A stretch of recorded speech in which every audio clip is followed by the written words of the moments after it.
मंगरुळपीर कोरड्या विहिरीत पडलेल्या महिलेचा जीव धोक्यात, बचाव कार्याने वाचविले प्राण।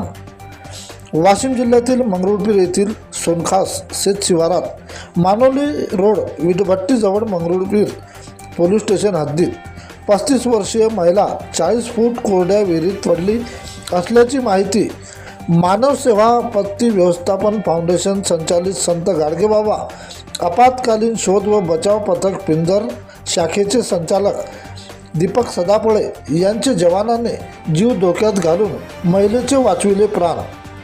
मिळालेल्या माहितीत सपना राठोड वय 35 वर्ष राहणार पंचशील नगर मंगरुळपीर ही 29 जुलै दुपारी 4 वाजता मानोली रोडवरील वीटभट्टी नजीकच्या विहिरीत पडली।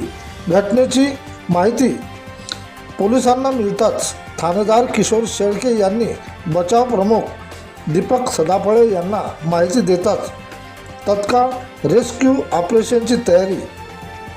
सहकारी गोपाल गिरे, गोपाल जयस्वाल, दत्ता मानेकर हे घटनास्थळावर पोहोचताच 40 फूट खोल कोरड्या विहिरीत पडलेल्या महिलेचा वायर रोपच्या सहाय्याने खाली उतरून खाटेच्या सहाय्याने महिलेला हेल्मेट घालून महिलेला बाहेर काढून पोलिसांच्या दिले ताब्यात। यावेळी घटनास्थळी असलेले मंगरुळपीरचे ठाणेदार Kishor Shelke, police constable Pramod Thorve, police constable Dhananjay Pawar तथा गावातील नागरिक व नातेवाईक यांनी बचाव कार्याचे पथक प्रमुख दीपक सदाफळे यांचे कौतुक केले। प्रतिनिधी पद्मा मोहोळ।